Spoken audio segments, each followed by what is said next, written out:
Hello all. तो आज हम लोग हिमाचल प्रदेश जीके में जिन 3 इंपॉर्टेंट टॉपिक्स के बारे में डिस्कशन करेंगे, ये बहुत ही इंपॉर्टेंट और रेलेवेंट टॉपिक हैं हमारे हिमाचल प्रदेश जीके के।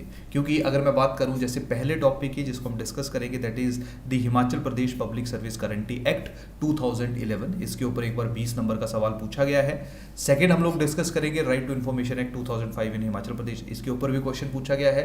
और तीसरा अगर हम बात करेंगे कि हिमाचल प्रदेश सरकार के द्वारा कौन कौन से एडमिनिस्ट्रेटिव रिफॉर्म्स इंट्रोड्यूस किए गए ताकि आप लोगों को ज्यादा अच्छी और इफेक्टिव सर्विस मिल सके, इसके ऊपर भी जो है वो 20 मार्क्स का क्वेश्चन पूछा गया है।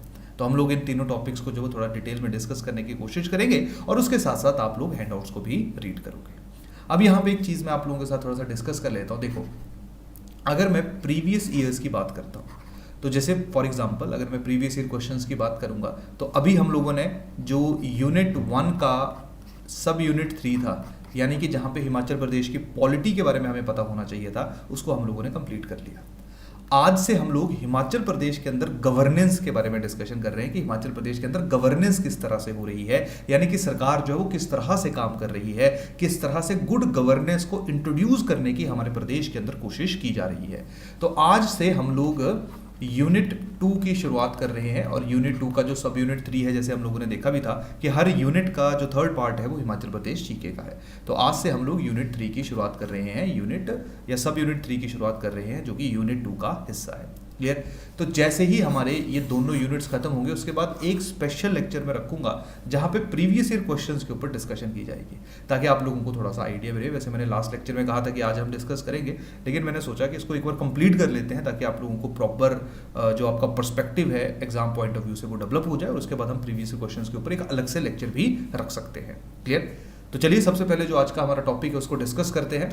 आज का हमारा टॉपिक जो है वो बेसिकली है Himachal Pradesh public service guarantee act 2011। Himachal Pradesh public service guarantee act 2011। अब सबसे पहली बात आएगी कि जो हमें एग्जाम पॉइंट ऑफ व्यू से पता होना चाहिए वो ये पता होना चाहिए कि इस एक्ट के क्या क्या फीचर्स हैं, इस एक्ट को इंप्लीमेंट करते हुए हिमाचल प्रदेश के अंदर क्या क्या चैलेंजेस हम लोग फेस कर रहे हैं या सरकार फेस कर रही है। लेकिन इससे भी पहले हम लोगों को इस एक्ट के ओरिजिन के बारे में पता होना चाहिए कि ये एक्ट जो है वो ओरिजिनेट क्यों हुआ, ये एक्ट है क्या, वो तो हम लोग करेंगे ही करेंगे। इसका बैकग्राउंड क्या है, ये किस कंसेप्ट के ऊपर बेस्ड है। अब आसान भाषा में अगर मैं आप लोगों के साथ एक छोटा सा एनेक्डोट या एक छोटा सा जो कहानी है वो शेयर करूं, तो आप सब लोगों को पता है कि हमारा देश जो है वो डेमोक्रेसी है, और किसी भी डेमोक्रेसी के अंदर जो है जो सबसे सुप्रीम होता है वो कौन होता है, वहां पे रहने वाले लोग। ये तो क्लियर है सबको, जो पीपल है, लोग हैं, वही सबसे ज़्यादा सुप्रीम है। और अगर इवन हम कॉन्स्टिट्यूशन की भी बात करेंगे तो हमारा जो कॉन्स्टिट्यूशन है, हमारा जो संविधान है, वो भी अपनी पावर कहाँ से निकालता है, लोगों से निकालता है। अब इन्हीं लोगों के द्वारा डेमोक्रेसी के अंदर जो है वो गवर्नमेंट को चूज किया जाता है, जैसे कि आप लोग अपना सीएम या प्राइम मिनिस्टर चूज करते हो लोकसभा या विधानसभा के इलेक्शंस के थ्रू, और यही गवर्नमेंट जो है वो अब इन लोगों को सर्विस प्रदान करेगी। इसी गवर्नमेंट की रिस्पॉन्सिबिलिटी है आप लोगों को रोड्स प्रदान करना, इसी सरकार की जिम्मेवारी है better law and order maintain करके रखना, इसी सरकार की जिम्मेवारी है, इसी गवर्नमेंट की जिम्मेवारी है आपकी जो बाकी बेसिक नीड्स हैं उनको जो है वो कंप्लीट करना। पर हम लोग देखते हैं, स्पेशली अपने देश की ही बात कर लो या अपने प्रदेश की बात कर लो, कि बहुत बार ऐसा होता है कि जो गवर्नमेंट है वो अपनी सर्विस अच्छे तरीके से नहीं दे पाती। मैं ऐसा कहूँ, सर्विस टाइमली नहीं दे पाती। जैसे फॉर एग्जांपल अगर मान लो आज मेरे को बहुत ही ज़्यादा अर्जेंसी है और मेरे को पासपोर्ट बनाना है, पासपोर्ट बनाना तो सरकार की जिम्मेवारी है।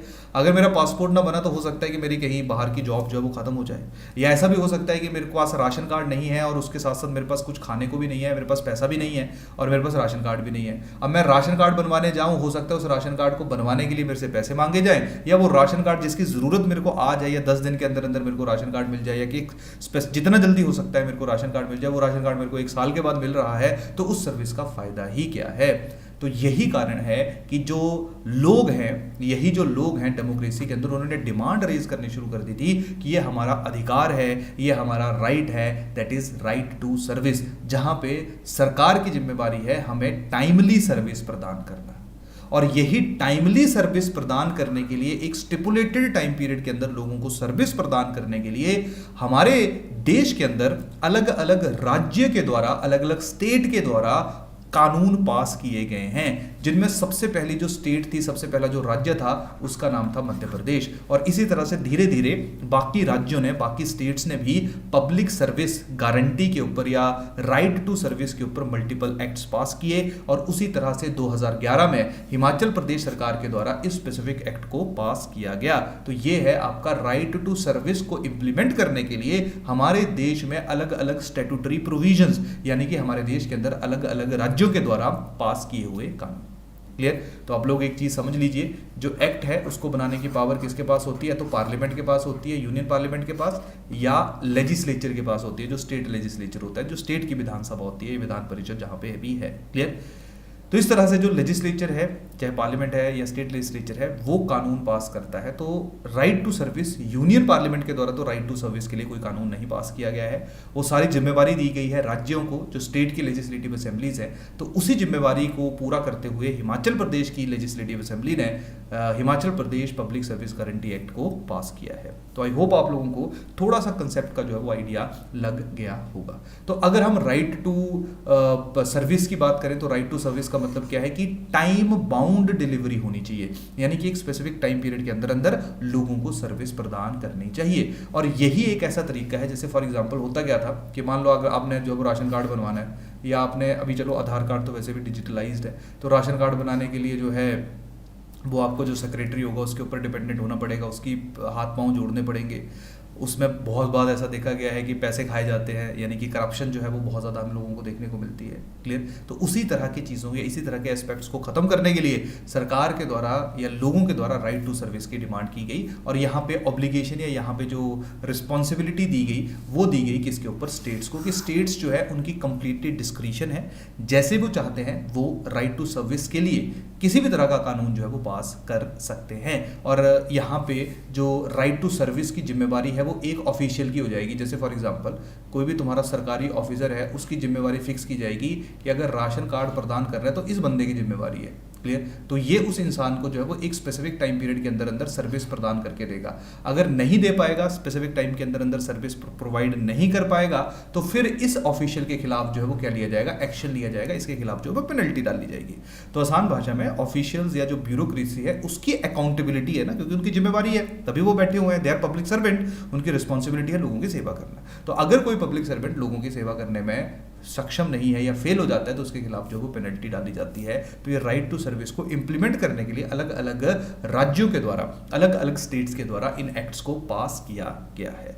तो आई होप यहाँ तक आप लोगों को थोड़ा सा कहानी समझ आ रहा है। तो अभी तक अगर मैं बात करूँ तो अप्रॉक्सीमेटली 20 स्टेट्स के आसपास जो है वो राइट टू सर्विस आप लोगों को देखने को मिलता है। क्लियर? सबसे पहले जो है वो मध्य प्रदेश के द्वारा इस एक्ट को पास किया गया था, जिसका पूरा नाम था मध्य प्रदेश लोक सेवाओं के प्रदान की गारंटी अभियान 2010 में, जिसको पास किया गया था। क्लियर? उसके बाद जो है वो बिहार दूसरा राज्य बना, और उसके बाद आप लोग नाम लीजिए जो भी स्टेट्स है, मैक्सिमम स्टेट्स जो है, जिसमें हिमाचल प्रदेश है, उत्तराखंड है, झारखंड जो है, झारखंड है, आपका हरियाणा है, वेस्ट बंगाल है, गुजरात है, जम्मू एंड कश्मीर है, गोवा है। ये सारे के सारे जो स्टेट्स है, यूनियन टेरिटरीज है, दिल्ली भी है, इनमें आप लोगों को ये एक्ट जो है वो पास होता हुआ देखने को मिला with the passage of time.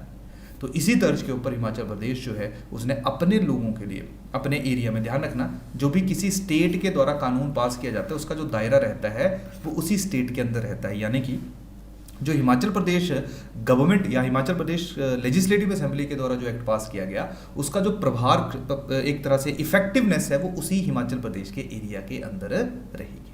Clear? तो ये बेसिक कंसेप्ट है Himachal Pradesh public service guarantee act 2011 का। तो आई होप आप लोगों को जो है वो इसके बारे में थोड़ा सा आइडिया लग गया होगा। अब Himachal Pradesh public service guarantee act की अगर मैं बात करूं तो जैसा कि अभी हम लोगों ने थोड़ी देर पहले डिस्कस भी किया, इसकी जो इम्प्लीमेंटेशन थी, it came into force on 23 सितंबर 2011। 23 सितंबर 2011 से ये इम्प्लीमेंट होना शुरू हो गया है। और इस एक्ट के अंदर जो जो प्रोविजंस हैं वो हिमाचल में लीगली एप्लीकेबल है, यानी कि अगर कोई भी उन प्रोविजंस की वायलेशन करेगा तो उसके खिलाफ जो है वो एक्शन लिया जाएगा।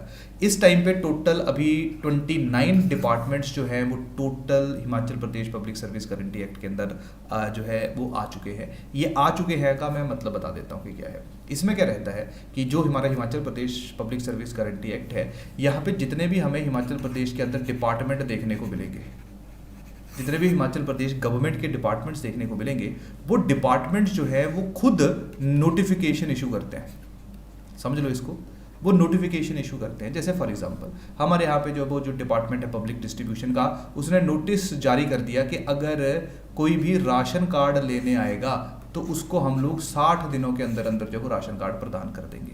तो अब डिपार्टमेंट ने नोटिफिकेशन जारी की अंडर दिस एक्ट। अब यहाँ पे ना थोड़ा सा एक प्रॉब्लम भी है कि अगर आप मेरे से पूछो कि अच्छा सर अगर एक्ट पास हुआ है तो जितने भी डिपार्टमेंट हिमाचल प्रदेश के अंदर है क्या सारे के सारे डिपार्टमेंट जो है वो नोटिफिकेशन इशू करेंगे? अब इस एक्ट में डिपार्टमेंट की रिस्पॉन्सिबिलिटी डाल दी हुई है कि डिपार्टमेंट विल डिसाइड कि उसने किस सर्विस के लिए कितने टाइम की नोटिफिकेशन इशू करनी है।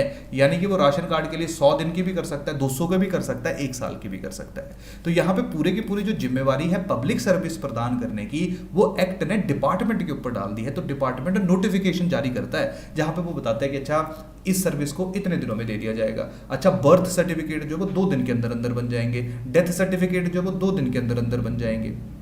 क्लियर? तो इस तरह की जो सारी सर्विसेज हैं वो डिपार्टमेंट के द्वारा कमिट किया जाता है कि कितने टाइम के अंदर अंदर। तो नोटिफिकेशन के थ्रू बताया जाता है कि किसी एक सर्विस को, यानी कि अगर आप मान लो बर्थ सर्टिफिकेट बनवानेंगे या डेथ सर्टिफिकेट बनवानेंगे किसी का, तो वो कितने दिनों में आपको मिल जाएगा। तो ये टाइम डिपार्टमेंट डिसाइड करेगा, जो हिमाचल में अभी 29 टोटल डिपार्टमेंट्स के द्वारा नोटिफिकेशन जारी की जा चुकी है अलग अलग सर्विसेज के लिए। और अगर मान लो अब डिपार्टमेंट ने खुद कहा कि भाई इतने टाइम के अंदर अंदर जो है वो मैं सर्विस प्रदान कर दूंगा, अगर डिपार्टमेंट उस टाइम के अंदर अंदर सर्विस ना प्रदान कर पाए, फिर जो इंडिविजुअल होगा वो डिपार्टमेंट के खिलाफ अपील कर सकता है कि इस डिपार्टमेंट ने खुद कहा था कि भाई 3 दिनों के अंदर अंदर ये हो जाएगा लेकिन हुआ नहीं। तो डिपार्टमेंट के अंदर आपको एक अपीलिएट अथॉरिटी देखने को मिलती है। अपीलिएट अथॉरिटी का मतलब क्या होता है? जहां पे आप अपील कर सकते हो। क्लियर? तो ये पूरा प्रोसीजर जो है वो यही है कि भाई डिपार्टमेंट ने जो खुद नोटिफाई की ये सर्विसेज उनको वो टाइमली कंप्लीट करे। समझ आ रही कहानी की नहीं आ रही? ठीक है। और जो पूरा इंप्लीमेंटेशन का जो पूरा है ये होम अफेयर डिपार्टमेंट और जो हमारा एडमिनिस्ट्रेटिव रिफॉर्म डिपार्टमेंट है वो इसको कोऑर्डिनेट करता है और इस पूरे के पूरे एक्ट की इंप्लीमेंटेशन को देखता है। तो थोड़ा सा अगर आइडिया नहीं लगा, अभी भी नहीं क्लियर हुआ, तो फीचर्स के बारे में हम लोग देख लेते हैं। देखिए सबसे पहले जो है वो फीचर्स का जो है वो मतलब क्या है। सबसे पहले फीचर में सेकंड फीचर जो है आप सबसे पहले पढ़िए कि जो पब्लिक अथॉरिटीज़ हैं, क्लियर, जो डिपार्टमेंट्स हैं उनके द्वारा जो है वो डेजिग्नेटेड ऑफिसर्स जो हैं उनको अपॉइंट करना है। जैसे फॉर एग्जांपल डिपार्टमेंट ने कहा कि ये जो बर्थ सर्टिफिकेट है, क्लियर, बर्थ सर्टिफिकेट बनाने की जिम्मेवारी जो है वो इस ए ऑफिसर की है, तो ये पहले ही डेजिग्नेट कर देगी अथॉरिटी, वो खुद ही बता देगी कि अच्छा इसकी रिस्पॉन्सिबिलिटी है ये वाला सर्विस प्रदान करना। और उसके साथ साथ डिपार्टमेंट नोटिफिकेशन में ये भी डालेगा कि कितने टाइम के अंदर अंदर जो है वो बर्थ सर्टिफिकेट इशू किए जाएंगे। तो जो डेजिग्नेटेड ऑफिसर, जिससे कोई भी एप्लीकेंट जो है उसने कोई सर्विस सीक करनी है, मान लो मैंने बर्थ सर्टिफिकेट बनाना है तो मैं किसके पास जाऊंगा, तो वहां पर लिखा होगा वेबसाइट के ऊपर, क्लियर, या पहले से ही प्री डिसाइडेड होगा कि डिपार्टमेंट के द्वारा खुद बताया जाएगा कि अच्छा ये जो है he is the designated officer to provide this specific service, की इसकी जिम्मेवारी है इस सर्विस को प्रदान करना। अब वो डेजिग्नेटेड ऑफिसर खुद कर रहा है, किसी और से करवा रहा है, उसकी हमें कोई जिम्मेवारी नहीं है, बस ये है कि डेजिग्नेटेड ऑफिसर बताते ही अब एप्लीकेंट को पता चल जाएगा कि उसने किससे पूछना है, तो वो इससे आके पूछेगा। अभी इसकी मर्जी है वो कैसे उसको काम करेगा। तो सबसे पहले जो पब्लिक अथॉरिटीज़ है यानी कि सरकारी संस्थाएं हैं वो एक डेजिग्नेटेड ऑफिसर जो है वो नियुक्त करेंगी, वो बताएंगी कि ये डेजिग्नेटेड ऑफिसर है to provide this specific service. उसके बाद अब एप्लीकेंट ने इसी डेजिग्नेटेड ऑफिसर को जो वो अपनी एप्लीकेशन सबमिट करवाने की, भाई जी मेरा बर्थ सर्टिफिकेट बना दो, क्लियर, डन। अब डेजिग्नेटेड ऑफिसर के पास जो है वो एप्लीकेशन चलेगी। अब सवाल आएगा कि इस एप्लीकेशन को जमा करते हुए क्या कोई पैसा लगेगा, तो अगला पॉइंट ध्यान रखिए कि इस एप्लीकेशन को डालने के लिए किसी भी तरह की कोई फीस आप लोगों से नहीं दी जाती है, आप लोग कोई भी एप्लीकेशन डायरेक्टली डाल सकते हो। तीसरा यही है कि अब स्टेट गवर्नमेंट जो है वो टाइम टू टाइम नोटिफाई करते रहते हैं। जैसे पहले क्या था कि सिर्फ 23 डिपार्टमेंट्स ही ऐसे थे जिन्होंने अपनी सर्विसेज को नोटिफाई किया था कि हम ये सर्विसेज इतने टाइम के अंदर देते रहेंगे। और अभी हम लोगों ने अभी डिस्कस किया कि अभी जो टोटल नंबर ऑफ सर्विसेज है वो 29 हो चुकी है। तो स्टेट गवर्नमेंट जो है वो हर चीज़ को बताएगी, नोटिफिकेशन जारी करेगी कि अच्छा पहले 23 डिपार्टमेंट थे, अब ये 6 डिपार्टमेंट जो है वो पब्लिक सर्विस गारंटी एक्ट के अंदर आ गए हैं क्योंकि इन्होंने जो है वो अपनी जो नोटिफिकेशन है वो इशू कर दी है, क्लियर। तो जो टाइम टू टाइम इशू जो है वो हमें होता हुआ देखने को मिलेगा। तो हर एक नोटिफिकेशन स्टेट गवर्नमेंट के द्वारा इशू की जाएगी जिसमें वो डेजिग्नेटेड ऑफिसर के बारे में बताएगा। अगर मान लो अब देखो यहाँ पे फिर से मैं बनाता हूँ इसको ताकि आप लोगों को किसी तरह का कंफ्यूजन ना हो। देखिए ये मान लो एप्लीकेंट है जिसने सर्विस लेनी है, ये डेजिग्नेटेड ऑफिसर है जिसने सर्विस देनी है, इसने एप्लीकेशन डाल ली, इसने सर्विस नहीं दी, पहले से डिसाइडेड था कि 2 दिन के अंदर अंदर इसने बर्थ सर्टिफिकेट देना था, इसने नहीं दिया। अब स्टेट गवर्नमेंट ही बताएगी कि एपिलिएट अथॉरिटी कौन है, first appellate authority. Appellate authority का मतलब यहाँ पे देख लीजिए, एपिलिएट अथॉरिटी का मतलब होता है जहाँ पे आप अपील कर सकते हो, यानी कि अगर इसने काम नहीं किया जो करना चाहिए था इसको, तो आप इस बंदे के पास जाओगे, इस एपिलिएट अथॉरिटी के पास जाओगे कि इसने जो है वो काम नहीं किया। फिर अगर आप इससे भी सेटिस्फाइड नहीं हो तो फिर आप सेकेंड एपिलिएट अथॉरिटी के पास जाओगे, और जो भी डिसीजन सेकेंड एपिलिएट अथॉरिटी के द्वारा लिया जाएगा वही डिसीजन जो है वो फाइनल होगा। यानी कि यहाँ पे कोर्ट वगैरह में तुम केस नहीं कर सकते हो कि अच्छा ये जो है उसने ढंग से काम नहीं किया, जो डिसीजन सेकेंड एपिलिएट अथॉरिटी के द्वारा लिया गया वही फाइनल माना जाएगा। इवन दो जो फर्स्ट एपिलिएट अथॉरिटी का डिसीजन है वो भी कोर्ट में चैलेंज नहीं किया जा सकता। अगर आपने चैलेंज करना है तो कहाँ करोगे, सेकेंड एपिलिएट अथॉरिटी। जो कौन डिसाइड करेगा, जो स्टेट गवर्नमेंट जो टाइम टू टाइम नोटिफाई करेगा कि इस डिपार्टमेंट का डेजिग्नेटेड ऑफिसर ये है, फर्स्ट एपिलिएट अथॉरिटी है, सेकेंड एपिलिएट अथॉरिटी है। तो स्टेट गवर्नमेंट खुद बताएगा कि कैसे जो है वो पूरे का पूरा जो प्रक्रिया है, जो सर्विस है, जो जिम्मेवारी है सरकारी दफ्तरों की, सरकारी डिपार्टमेंट्स की, उनको किस तरह से प्रॉपर्ली इंप्लीमेंट करवाया जाए। क्लियर। और कितने दिन के अंदर देना है, तो जो टाइम पीरियड लिमिट है वो उसी दिन से स्टार्ट हो जाएगी जिस दिन आपने एप्लीकेशन सबमिट करवाई होगी। यानी कि अगर 2 तारीख को एप्लीकेशन सबमिट करवाओगे तो सबमिशन के साथ ही आपका टाइम लिमिट शुरू हो जाएगा।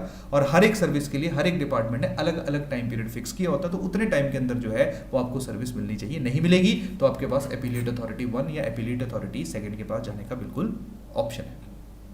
क्लियर।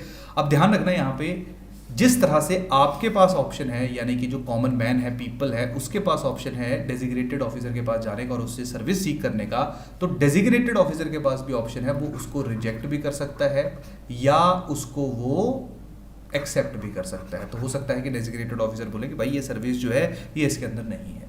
क्लियर। तो वो रिजेक्ट भी कर सकता है या एक्सेप्ट कर सकता है कि ठीक है मैं आपको ये सर्विस प्रदान कर दूंगा, आपकी एप्लीकेशन जो मैंने एक्सेप्ट कर ली। क्लियर। तो डेजिग्नेटेड ऑफिसर, उसी तरह से जो फर्स्ट एपिलिएट अथॉरिटी है उसके पास भी ऑप्शन है कि वो भी एक्सेप्ट कर सकती है या रिजेक्ट कर सकती है। सेकंड एपिलिएट अथॉरिटी को ऐसा लगता है कि यार फर्स्ट ने ठीक डिसीजन लिया है, कोई जरूरत ही नहीं है डिस्कशन करने की, तो सेकंड एपिलिएट अथॉरिटी भी उसको रिजेक्ट कर सकती है। तो जिस तरह से जो पावर लोगों के पास है उसी तरह की पावर जो है वो हमें डेजिग्नेटेड ऑफिसर्स या जिनके अगर जो एपिलिएट अथॉरिटीज है उनमें भी जाके हम लोग कर सकते हैं। क्लियर। तो अगर हम एपिलिएट अथॉरिटी की बात करेंगे, अब यहाँ पे ढंग से फिर से सुनो कि जैसे फॉर एग्जांपल एक इंडिविजुअल गया डेजिग्नेटेड ऑफिसर के पास, उसने जो है वो मान लो 1 मई को जो है 1 मई को जो है वो एप्लीकेशन डाल दी। लॉजिकली जो है वो 2-3 दिन के अंदर इसका काम होना चाहिए था, इसका काम नहीं हुआ। इसने अननेसेसरली डिले करता रहा और जो है वो मान लो 1 जून हो गई, यानी कि 1 महीना जो वो पूरा हो गया। तो डेजिग्नेटेड ऑफिसर के डिसीजन के खिलाफ, डिसीजन का मतलब क्या है, या तो डेजिग्नेटेड ऑफिसर ने एप्लीकेशन को रिजेक्ट कर दिया या डेजिग्नेटेड ऑफिसर जो है वो उसने इंफॉर्मेशन नहीं दी, यानी उसने सर्विस प्रदान नहीं की। तो डेजिग्नेटेड ऑफिसर के खिलाफ अगर आपने फर्स्ट एपिलिएट अथॉरिटी के पास कंप्लेंट दर्ज करनी है तो आपके पास सिर्फ 30 दिनों का ही टाइम रहता है। 30 डेज के अंदर अंदर जैसे ही आपकी कंप्लेंट या तो रिजेक्ट हो गई या उसका टाइम पीरियड पूरा हो गया, यानी कि 2 दिन के अंदर अंदर देना था लेकिन 2 दिन के अंदर अंदर नहीं दिया गया आपको सर्विस, तो आपको जो है वो विदिन 30 डेज, जो लास्ट दिन होगा 30 दिनों के अंदर अंदर जो है वो अपील जो है वो करनी पड़ेगी। अगर आप नहीं करोगे तो आप बाहर हो। ये भी एक क्रिटिसिज्म आ सकता है इस एक्ट का। और उसके साथ साथ जो सेकंड एपिलिएट अथॉरिटी है उसके पास कंप्लेंट करने का जो टाइम पीरियड है वो 60 डेज है, यानी कि जिस दिन जैसे ही या तो टाइम खत्म हो गया फर्स्ट एपिलिएट अथॉरिटी का डिसीजन लेने में, या फर्स्ट एपिलिएट अथॉरिटी ने रिजेक्ट कर दिया आपका एप्लीकेशन और आप चाहते हो कि नहीं मेरे को लगता है कि मैं सही हूं तो मैं सेकंड एपिलिएट अथॉरिटी में जो है वो केस करूंगा, तो वहां पे आपके पास 60 दिनों का समय होता है। तो जिस दिन आपका डेजिग्नेटेड ऑफिसर ने जो है वो रिजेक्ट किया होगा उसके 60 दिनों के अंदर अंदर जो है वो आपको जो है वो सबमिशन करनी पड़ेगी अपनी रिक्वेस्ट की या जो भी कंप्लीट होगी आपकी विद एपिलिएट अथॉरिटी। यहाँ तक कहानी समझ आई। क्लियर। अब यहाँ पे क्या है कि जो सेकेंड एपिलिएट अथॉरिटी है वो डेजिग्नेटेड ऑफिसर को, मान लो ऐसा भी हो सकता है कि जो एपिलिएट अथॉरिटी है इसको ऐसा लग रहा है कि डेजिग्नेटेड ऑफिसर जो है इसने जानबूझ के सर्विस प्रदान नहीं की या इसने कानून की अवहेलना की, ये सर्विस मिलनी चाहिए थी, और जो डेजिग्नेटेड ऑफिसर है उसके पास कोई डिफेंस नहीं है कि उसने सर्विस क्यों नहीं प्रदान की। नॉर्मली देखो होता क्या है कि जैसे फॉर एग्जांपल अपील होगी, जैसे for example second appellate authority के पास आ गई, तो सेकंड एपिलिएट अथॉरिटी जो वो डेजिग्नेटेड ऑफिसर से सवाल करेगा कि बता भाई तूने क्यों नहीं सर्विस दी। अगर डेजिग्नेटेड ऑफिसर ने अच्छी सेटिस्फेक्शन दे दिया, सेटिस्फैक्टरी आंसर दे दिया कि भाई कोविड था तो नहीं दे पाया मैं, क्लियर, या मेरे पास डाटा नहीं था, या कोई और प्रॉब्लम रेज कर लेगा, या कोई डॉक्यूमेंट की वेरिफिकेशन नहीं हुई थी, तो उस सिचुएशन में सेकंड अपीलेट अथॉरिटी जो है उसको कंसीडर कर सकती है।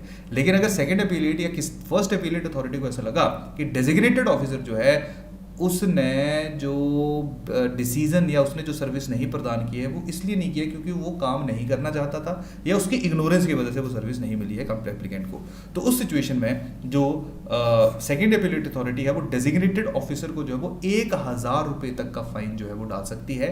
और मैक्सिमम फाइन, अगर बार बार रिपीटेशन हो रही है, बहुत ही सिवियरिटी है, एप्लीकेंट को बहुत नुकसान हुआ है, तो मैक्सिमम 5000 तक का जो है वो फाइन डाल सकती है second appellate authority to designated officer. कहानी समझ आया? तो ये जो डेजिग्नेटेड ऑफिसर, इसको हमेशा प्रेशर रहेगा कि भाई कहीं ऐसा ना हो कि 1000 से लेके 1000 से लेके 5000 के बीच का जो है वो मेरे ऊपर फाइन पड़ जाए। तो ये हमेशा अपना काम जो है वो करता रहेगा।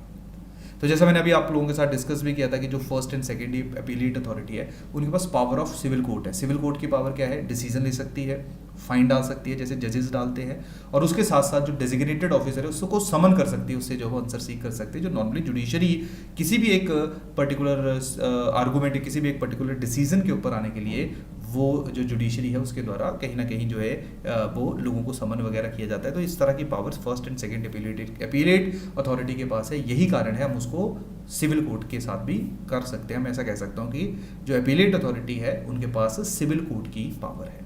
क्लियर? नेक्स्ट है जो हम लोगों ने देख ही लिया कि इस एक्ट के अंतर्गत जो कानून या रूल्स बनाने की पावर है इस एक्ट की इंप्लीमेंटेशन के लिए वो स्टेट गवर्नमेंट के पास है, और state government time to time notifications जो है वो जारी करती रहती है। कहानी समझ आया? तो पब्लिक सर्विस गारंटी एक्ट है क्या, कंसेप्ट क्या है इसका, क्या क्या इसके फीचर्स है, कैसे हिमाचल प्रदेश गवर्नमेंट इंश्योर कर रही है कि जो डिपार्टमेंट्स हैं, जो दफ्तर हैं, वो लोगों को बेसिक सर्विस प्रदान करें। क्लियर?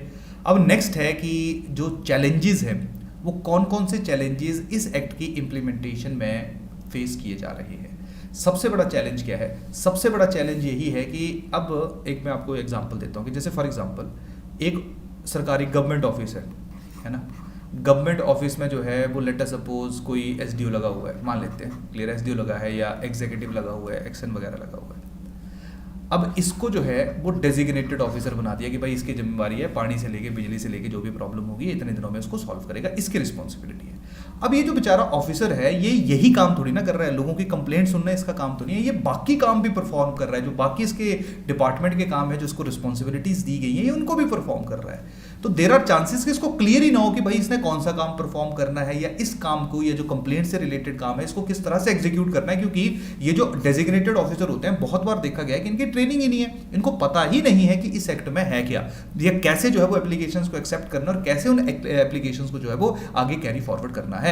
तो जब तक रोल्स एंड रिस्पॉन्सिबिलिटीज नहीं क्लियर होंगी, यानी कि तुम डेजिग्नेटेड ऑफिसर एक ऐसे बंदे को नहीं बनाओगे जिसका काम ही ये होगा जो इस काम के अलावा कोई और काम नहीं करेगा, तो कभी भी इफेक्टिव पब्लिक सर्विस डिलीवरी नहीं हो सकती है, क्योंकि वो इंसान बेचारा कहीं ना कहीं और बिजी होगा और उसके पास वो एक्सक्यूज भी होगा कि अच्छा यार मैं तो यहां पे बिजी था। क्लियर? तो बेटर यही है कि आप रूल्स एंड रिस्पॉन्सिबिलिटीज को जो वो क्लियर करो। उसके साथ साथ जो है वो अभी तो फिर भी चीज़ें थोड़ी सी टाइम के साथ साथ बेटर हो रही है हिमाचल प्रदेश में, लेकिन अभी भी इंफॉर्मेशन एंड टेक्नोलॉजी को उतना ज़्यादा यूज़ नहीं किया जा रहा है। अब मेरे को एक बात बताओ, आप में से किसको पता था इस एक्ट के बारे में? और दूसरी बात है, अगर आपको इस एक्ट के बारे में पता भी होगा तो शायद आप तो ऑनलाइन एप्लीकेशन डाल दोगे, क्लियर, लेकिन जो आपके पिताजी हैं, माताजी हैं, क्लियर, आपके जो ग्रैंड पेरेंट्स हैं, वो अभी भी एप्लीकेशन लेके जाएंगे। इवन तो मेरे को लगता है हम में से भी शायद मैं भी एप्लीकेशन लेके जाऊँ, क्योंकि इंफॉर्मेशन टेक्नोलॉजी का उतने लार्ज स्केल के ऊपर, जियो तो चलो थोड़ा आप लोगों की लाइफ जियो ने जो है वो चेंज कर दी है, लेकिन वैसे नॉर्मली अगर देखा जाए तो आईटी इंफ्रास्ट्रक्चर बोलो ना मानो इतना ज़्यादा स्ट्रांग नहीं है अभी भी। सिटीज़ को छोड़ दिया जाए, गाँव में तुम लोग देखो वहाँ पे नेट ही नहीं चलता है ढंग से, तमीज से। BSNL का नेट लगा हुआ है, वो 10 दिन में चल पड़ा, भगवान भरोसे, एक दिन चलना है उसने तो चल गया, और जिस दिन चला तो उसकी स्पीड माशाल्लाह ऐसी कि तुम ढंग से कुछ भी नहीं काम कर सकते हो। क्लियर? तो ये जो प्रॉब्लम्स है तो आप अपने आसपास देखते हो, तभी मैं आपको कहता हूँ कि चीज़ों को सिर्फ ऑब्जर्व करो, आइडिया होना चाहिए, अंडरस्टैंडिंग होनी चाहिए। बहुत ज़्यादा गहराई में जाके चीज़ों को कुरेदने का कोई फायदा नहीं रहता है। अंडरस्टैंडिंग होनी चाहिए इस एक्ट की, अंडरस्टैंडिंग होनी चाहिए इसके चैलेंजेस की, बहुत ज़्यादा डेप्थ में नहीं जाना है। क्लियर? नेक्स्ट यही है कि अब जो मैंने थोड़ी देर पहले भी डिस्कस किया था कि जो डिपार्टमेंट्स हैं उनके ऊपर बाउंडेशन नहीं है कि भाई आपने जो है वो डिक्लेयर करना ही करना है, तो हर डिपार्टमेंट अपने अपनी मर्जी से अपने अपने अकॉर्डिंगली टाइम लिमिट जो है वो डिसाइड करता रहता है। इसके साथ साथ किसी भी तरह का कोई सिंगल विंडो प्रोविजन जो हमें देखने को नहीं मिलता है। अब कहीं ना कहीं अब हिमाचल प्रदेश में जो मुख्यमंत्री ग्रीवियंस रिड्रेसल पोर्टल बना हुआ है वहाँ पे सारी चीज़ें कंबाइन हो भी रही हैं, लेकिन वो अकेला एक पोर्टल करेगा भी क्या? क्लियर।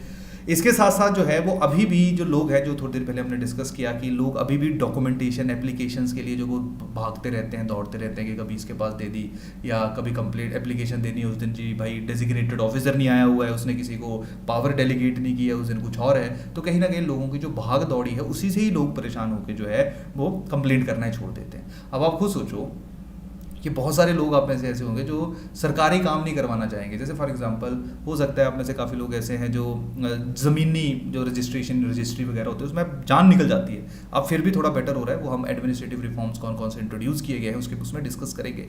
लेकिन ज़मीन की रजिस्ट्री करवाने में ऐसी तैसी हो जाती थी कि पटवारी, ये कांगो, तहसीलदार, बहुत मुश्किल हो जाता था। क्लियर। अभी थोड़ा सा ऑटोमेशन हुआ है, डिजिटलाइजेशन हुआ है रिकॉर्ड्स का, तो शायद बेटर हुआ है। लेकिन फिर भी अगर आप लोग देखो तो बहुत ज़्यादा चक्कर लगा करते थे। तो सरकार के साथ इसलिए भी बहुत सारे लोग नहीं सरकारी परीक्षाओं में पढ़ना चाहते हैं, क्योंकि सरकार के साथ जो है वो परेशानियां बहुत होती हैं, बहुत ज़्यादा ब्यूरोक्रेटाइजेशन है, जहाँ पे बहुत चीज़ों को अननेसेसरी जो है वो डिले किया जाता है और ऊपर से करप्शन भी है। क्लियर। नेक्स्ट यही है कि लोगों का बहुत कम पार्टिसिपेशन है, लैक ऑफ अवेयरनेस, जो थोड़ी देर पहले हमने डिस्कस किया। इसके साथ साथ हिमाचल प्रदेश में जो सर्विसेज को नोटिफाई किया गया है, बहुत ज़्यादा सर्विसेज नहीं है। अगर आप बाकी कर्नाटका, हरियाणा, उड़ीसा की बात करोगे तो वहाँ पे नंबर ऑफ सर्विसेज बहुत ज़्यादा है, 500-600 के आसपास है। क्लियर। इसमें जो है वो जो डोमिसाइल या इनकम सर्टिफिकेट है उसमें हिमाचल प्रदेश में थोड़ा सा ज़्यादा समय लगता है, और जो टाइम लिमिट है वो कम से कम, जो स्पेशली जो डोमिसाइल और इनकम सर्टिफिकेट्स हैं उनको कम से कम 21 दिनों से कम करके जो वो 10 दिन होनी चाहिए, जो अभी हम लोगों को 21 डेज हिमाचल प्रदेश के अंदर देखने को मिलती है। तो यही कारण है कि हिमाचल प्रदेश का जो इम्प्लीमेंटेशन है स्पेसिफिक एक्ट का, तो हम लोग हिमाचल प्रदेश के अंदर बहुत सारे चैलेंजेस, बहुत सारे इश्यूज जो हैं वो स्पेसिफिक टाइम पे देख रहे हैं। तो यही हमारे इस एक्ट की एनालिसिस है, जहां पे हमें पता होना चाहिए क्या एक्ट है और क्या उसके चैलेंजेस हैं उसकी इम्प्लीमेंटेशन के। क्लियर। तो आई होप आप लोगों को यहाँ पे सारी की सारी कहानी जो है वो क्लियर हो रही है। चलिए अब चलते हैं नेक्स्ट टॉपिक के ऊपर। नेक्स्ट टॉपिक हमारा है राइट टू इन्फॉर्मेशन। अब क्योंकि आप लोग मेंस की प्रिपरेशन कर रहे हो तो आई होप आप लोगों ने गवर्नेंस में राइट टू इन्फॉर्मेशन को पढ़ा होगा। और राइट टू इन्फॉर्मेशन एक्ट जो 2005 में यूनियन पार्लियामेंट के द्वारा पास किया गया था, ये वो एक्ट है जो पूरे के पूरे देश में इसको इम्प्लीमेंट किया गया, और यही राइट टू इन्फॉर्मेशन एक्ट है। अब यहाँ पर थोड़ा सा समझ लेना कि हिमाचल प्रदेश में अलग क्या है। राइट टू इन्फॉर्मेशन एक्ट में हर एक इंसान के पास आरटीआई डालने की पावर है, यानी कि आप लोग किसी भी गवर्नमेंट ऑफिशियल से इंफॉर्मेशन सीख कर सकते हो। जो Himachal Pradesh public service guarantee act था उसमें आप किसी भी पब्लिक जो सर्वेंट है या ऑफिसर है या डिपार्टमेंट है उससे सर्विस मांग सकते हो, जो आपका अधिकार है। क्लियर। जो आपका जो है वो राइट है वो आप सीख कर सकते हो कि अच्छा मेरे को ये सर्विस प्रदान की जाए। राइट टू इन्फॉर्मेशन के अंदर आप उसी गवर्नमेंट ऑफिशियल से या किसी गवर्नमेंट ऑफिशियल से सरकारी इंफॉर्मेशन सीख कर सकते हो। ये जो इंफॉर्मेशन सीख करना है इसका मेन ऑब्जेक्टिव दो है। पहला क्या है कि इससे अकाउंटेबिलिटी फिक्स होती है, यानी कि अगर मैं सरकारी दफ्तर होकर आप लोगों के लिए काम कर रहा हूं तो आप लोगों को भी पूरा इन्फॉर्मेशन होना चाहिए कि भाई कोई प्रोजेक्ट चल रहा है जो आप लोगों के पैसे से चल रहा है, आपके टैक्स से चल रहा है, तो उस प्रोजेक्ट में कितना पैसा आया है, मैंने कहाँ कहाँ लगाया है, और आपके पास अधिकार होना चाहिए ये देखने का कि वो खर्चा हो कहाँ रहा है। तो कहीं ना कहीं जो अकाउंटेबिलिटी है, जो गुड गवर्नेंस का सबसे इंपॉर्टेंट एस्पेक्ट माना जाता है, उसको इंश्योर करने में राइट टू इन्फॉर्मेशन एक्ट जो है वो बहुत बड़ा रोल अदा कर रहा है। और even right to information act के लिए बहुत ज़्यादा एजिटेशंस हुए थे, बहुत 2001, 2, 3 की अगर हम बात करें तो वहाँ पे जो सिविल सोसाइटी थी वो बहुत ज़्यादा एजिटेट कर रही थी, बहुत ज़्यादा आंदोलन कर रही थी कि राइट टू इन्फॉर्मेशन को कानून बनाया जाए, और 2005 में जो है वो पार्लियामेंट के द्वारा इसको कानून बनाया गया। क्लियर। तो पहला तो अकाउंटेबिलिटी, और दूसरा जो है वो ट्रांसपेरेंसी। क्लियर की ट्रांसपेरेंसी के साथ सिस्टम काम कर रहा है, ना कोई गड़बड़ हो रही है, यानी कि करप्शन जो है वो हमें देखने को नहीं मिल रही है। और आरटीआई एक ऐसा टूल है जिसने बहुत बड़ी बड़ी करप्शंस को जो है वो उजागर किया है। क्लियर।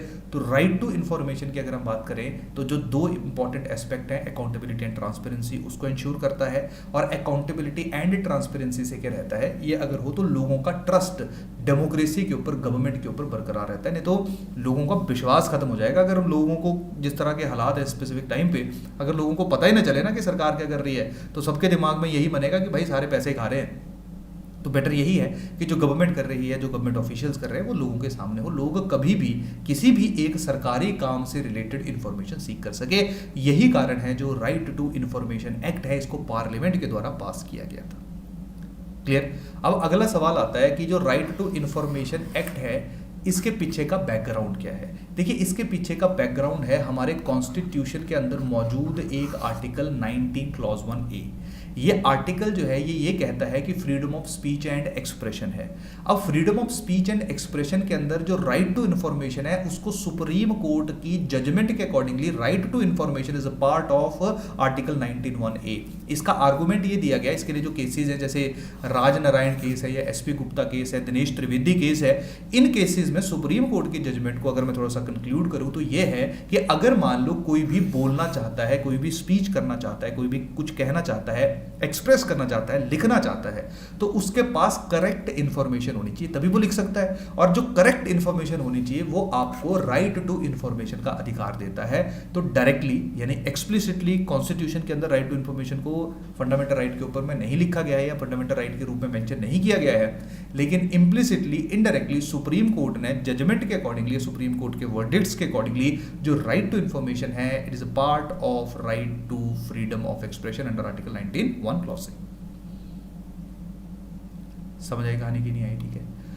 अब देखो हुआ क्या, अब यहां पे ढंग से सुनना। अब right to information act parliament ने पास कर दिया।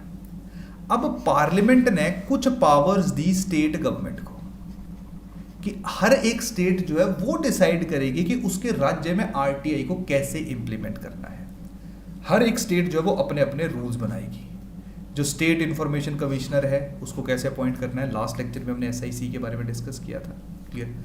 उसके साथ साथ जो है वो फीस कितनी रखनी है, मर्जी हर एक राज्य, हर एक स्टेट अपने अपने अकॉर्डिंगली जो वो फीस रखता है आरटीआई एप्लीकेशन डालने का, फीस कितना होगा, क्लियर। जो एपिलिएट अथॉरिटीज़ हैं, अपील्स वगैरह हैं, वो किस तरह से होगी, क्लियर। जो बीपीएल फैमिलीज हैं उनको किस तरह की छूट देनी है। तो आसान भाषा में आरटीआई एक्ट तो बना है, एक ढांचा बना हुआ है जो पार्लियामेंट ने पास किया है। अब उसी ढांचे को कैसे इंप्लीमेंट करना है स्टेट वाइज वो स्टेट्स डिसाइड करेगी, और इसके लिए हर एक स्टेट के द्वारा time to time rules notify किए जाते हैं। हिमाचल प्रदेश की सरकार ने भी 2006 में राइट टू इंफॉर्मेशन एक्ट को इंप्लीमेंट करने के लिए रूल्स को नोटिफाई किया था। तो यही कारण है कि राइट टू इंफॉर्मेशन एक्ट सबको ऐसा लगता है कि यार ये तो पार्लियामेंट के द्वारा पास किया गया था, तो हमने क्या करना है, हिमाचल से इसका क्या लेना देना है। हिमाचल से इसका लेना देना है आरटीआई एक्ट को इंप्लीमेंट करने के लिए नोटिफाई किए हुए rules by the Himachal Pradesh government. और यहाँ पे मैं पर्सनली आपको एडवाइस करूंगा, क्योंकि मेरा जो ओरिएंटेशन है वो थोड़ा सा हिमाचल स्पेसिफिक ज़्यादा है, क्योंकि अगर मैं आरटीआई और सिटीजन चार्टर इन सारे कंसेप्ट को यहाँ पे करवाऊंगा तो हमारा बहुत लेंथी हो जाएगा टॉपिक। तो बेटर यही है जो भी आपके गवर्नेंस के नोट्स हैं, जहाँ जहाँ से आपने गवर्नेंस पढ़ी है या जो बुक आपने फॉलो की है या जो हैंडआउट्स हमारे द्वारा गवर्नेंस के आप लोगों को दिए गए हैं, आप उनमें राइट टू इन्फॉर्मेशन को जो है वो थोड़ा सा और डीप में पढ़िए। और एक और चीज़ ध्यान रखिए, जो ये एक्ट्स है ना, जैसे आरटीआई है, जैसे काफ़ी लोग पूछते हैं कि सर प्रेशर ग्रुप है, इनको कैसे अप्रोच किया जाए, राइट टू इन्फॉर्मेशन को हिमाचल कंटेक्स्ट में कैसे पढ़ा जाए। आप देखो यार, जो basic information of right to information है वो सेम ही है, चाहे वो नेशनल लेवल के ऊपर है, स्टेट लेवल के ऊपर है, कि 30 दिनों में इन्फॉर्मेशन देनी है अंडर आरटीआई तो वो देनी ही पड़ेगी, चाहे वो हिमाचल में है चाहे वो नेशनल लेवल के ऊपर है। कुछ सिचुएशन में 45 डेज में देनी पड़ेगी, वो देनी ही पड़ेगी, चाहे वो इंडिया में, चाहे वो जो है वो हिमाचल प्रदेश के अंदर है। तो काफ़ी जो पार्लियामेंट के द्वारा पास किए हुए एक्ट रहते हैं, इन एक्ट्स में जो है, या इन एक्ट्स को इसलिए भी आपको रीड करना पड़ता है even for Himachal Pradesh GK, क्योंकि बहुत सारी इन्फॉर्मेशन इन एक्ट्स के अंदर जो लिखी गई है वो हिमाचल प्रदेश जीके में हमारे लिए बहुत ज़्यादा हेल्पफुल या बहुत ज़्यादा इंपॉर्टेंट साबित होती है, क्लियर। तो यहाँ तक आई होप आप लोगों को क्लियर हो रही है सारी की सारी स्टोरी। तो राइट टू इन्फॉर्मेशन जो है वो क्या इसका कंसेप्ट है, क्या इसका एस्पेक्ट है, और कैसे हम लोगों ने इसको जो है वो अंडरस्टैंड करना है। अब देख लेते हैं कि हिमाचल प्रदेश गवर्नमेंट के द्वारा जो है वो कौन कौन से रूल्स जो हैं वो, या कैसे कैसे रूल्स जो है वो फ्रेम किए गए हैं। अब अगर मैं आरटीआई एक्ट की बात करूंगा तो 2 कॉम्पिटेंट अथॉरिटीज़ हैं। कॉम्पिटेंट अथॉरिटीज़ का मेरा मतलब है जो आरटीआई के ऊपर डायरेक्शंस दे सकती है या आरटीआई के ऊपर रूल्स बना सकती है। इनमें जो सबसे पहली अथॉरिटी है वो है हिमाचल प्रदेश की विधानसभा और हिमाचल प्रदेश की सरकार गवर्नमेंट, और दूसरी अथॉरिटी आ जाएगी हाई कोर्ट ऑफ हिमाचल प्रदेश। ये इसको मैं थोड़ा सा और रिफ्रेज करूं तो 3 अथॉरिटीज़ हम लोग रख लेते हैं, क्योंकि जो आरटीआई एक्ट है उसमें जो पार्लियामेंट के द्वारा पास किया गया है उसमें ये कहा गया है कि जो रूल्स बनाने की पावर है वो कॉम्पिटेंट अथॉरिटी के पास है। अब कॉम्पिटेंट अथॉरिटी कौन कौन है? एक तो हिमाचल की गवर्नमेंट आ गई जो चीफ मिनिस्टर वगैरह है, दूसरी हिमाचल की लेजिस्लेटिव असेंबली आ गई, और तीसरा जो है वो हिमाचल प्रदेश का जो है वो हाई कोर्ट आ गया। तो ये तीनों जो है, चाहे हिमाचल प्रदेश की लेजिस्लेटिव असेंबली एक्ट के थ्रू रूल्स बना सकती है, हाई कोर्ट वर्डिक्ट्स के थ्रू रूल बना सकता है, और जो गवर्नमेंट ऑफ हिमाचल प्रदेश है वो नोटिफिकेशन के थ्रू रूल्स बना सकती है। हर एक अपने अपने तरीके से रूल्स जो है वो फ्रेम कर सकता है। तो स्टेट गवर्नमेंट के द्वारा Himachal Pradesh right to information rules 2006 को जो है वो नोटिफाई किया गया, और उसके बाद जो है हम लोगों ने राइट टू इंफॉर्मेशन एक्ट की इंप्लीमेंटेशन जो है वो हिमाचल प्रदेश के अंदर देखी। क्लियर? इसके अलावा जो Himachal Pradesh Vidhan Sabha right to information regulation of fee and cost है कि कितना पैसा होगा, ये रूल जो है वो विधानसभा सेक्रेटरीट के द्वारा क्रिएट किए गए। और जो हाई कोर्ट है, high court of Himachal Pradesh right to information rules जो हैं वो नोटिफाई किए गए थे थोड़े टाइम पहले 2005 में ही। क्लियर? तो बेसिकली जो अभी जो हमारे रूल्स इंपॉर्टेंट है वो ये वाले रूल्स हैं जो कि 2006 में जो है वो हिमाचल प्रदेश गवर्नमेंट के द्वारा नोटिफाई किए गए थे, क्योंकि इन्हीं को हम स्पेसिफिक टाइम पे फॉलो करते हैं। क्लियर? अब देखिए सबसे पहली बात क्या है, सबसे पहली बात, अब इसको मैं थोड़ा सा आप लोगों को जो है वो आसान भाषा में समझा देता हूँ कि हिमाचल प्रदेश के अंदर जो आरटीआई के रूल्स हैं वो क्या है।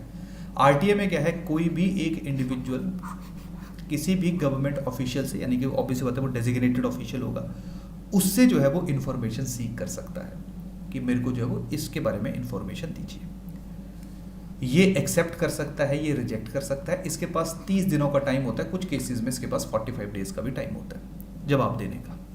मान लो इसने रिजेक्ट कर दिया तो इसके पास अपील करने की पावर होती है अपीलिएट अथॉरिटी के पास। क्लियर? ये अपील कर सकता है। उसके बाद अगर नहीं अपीलिएट अथॉरिटी मानेगी तो फिर ये जाके जो स्टेट इन्फॉर्मेशन कमिश्नर है वहां पे जाके भी अपील कर सकता है। क्लियर?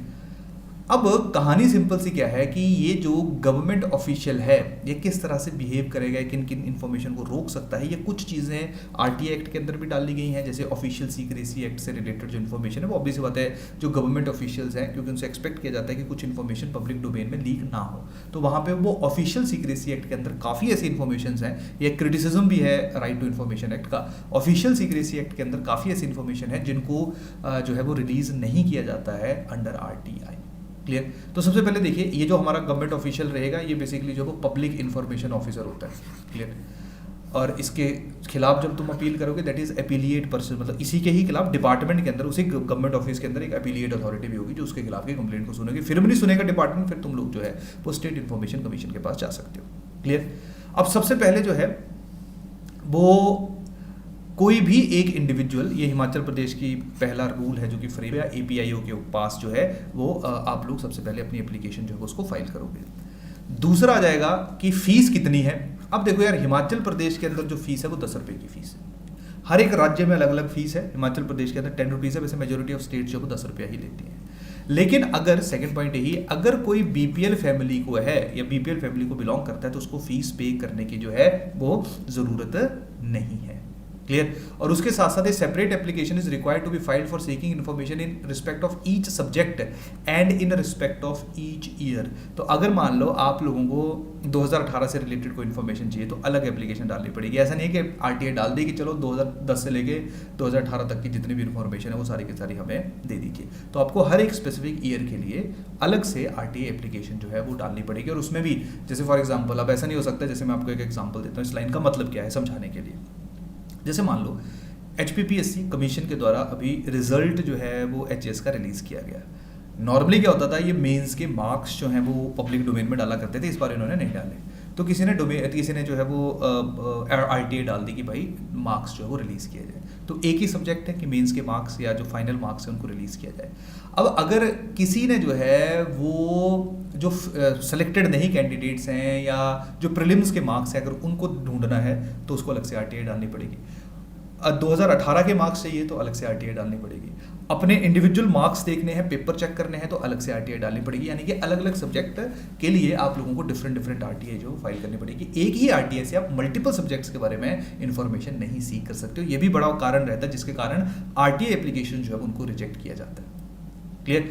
और नेक्स्ट है every page of information supplied to the applicant shall be duly authenticated giving the name of the applicant and shall bear the dated signature and seal of the PIO। यानी कि जब भी information दिया जाएगा, क्योंकि सरकारी information है, authentic information, और उस इन्फॉर्मेशन को आप कहीं भी यूज़ कर सकते हो। क्योंकि वो अगेन वो कैसे ऑथेंटिकेट होगी, वो जो PIO है मतलब जो ऑफिसर है वो उसको प्रॉपरली सील करेगा, प्रॉपरली साइंड होगी, क्लियर, प्रॉपरली उसके द्वारा जो है वो उसको जो एप्लीकेंट है उसके भी वहाँ पे आप लोगों को नाम देखने को मिलेगा कि कौन एप्लीकेंट था और कौन पीआईओ था और किसने जो है वो इस प्रॉपर आरटीआई को जो है वो इस आरटीआई के अंतर्गत जो है वो इन्फॉर्मेशन को रिलीज़ की।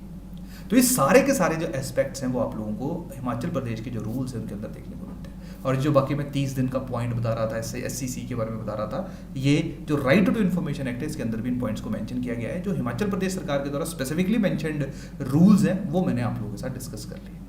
क्लियर, तो यहाँ तक कहानी समझ आया। अब नेक्स्ट है कि कौन कौन से चैलेंजेस फेस किए जा रहे हैं during the implementation of RTI rules. अब देखिए यार, चाहे तुम पब्लिक सर्विस गारंटी एक्ट की बात करो, चाहे तुम आरटीआई रूल्स की बात करो, मेजोरिटी ऑफ केसेस में सिमिलैरिटीज़ जो हैं, ये मेजोरिटी ऑफ चैलेंजेस हमारे हिमाचल प्रदेश के अंदर जो है वो सेम ही है। अब बिना जो भी यहाँ पे लिखा है उसको आप लोग एक बार रीड ज़रूर कर लीजिएगा, लेकिन आप उस चीज़ को अंडरस्टैंड करने की कोशिश करो। मैं आपसे एक सवाल पूछता हूँ, क्या आप में से किसी ने आज तक आरटीआई डाली है? अगर हाँ, तो मैं लिख के दे सकता हूँ कि अगर इस स्पेसिफिक टाइम पे आप 100-150 बंदा 200 के आसपास आप लोग रजिस्टर हो, अगर आप 200 के आसपास लोग इस वीडियो को भी देख रहे हो, तो आप में से हार्डली 2 या 3 लोग ही ऐसे होंगे जिन्होंने कभी ज़िंदगी में आरटीआई डाली होगी। और बहुत सारे लोग ऐसे होंगे जिनको पता ही नहीं होगा कि आरटीआई कैसे डाली जाती है। तो इसका मतलब क्या है, क्या सबसे बड़ा चैलेंज है? That is lack of awareness.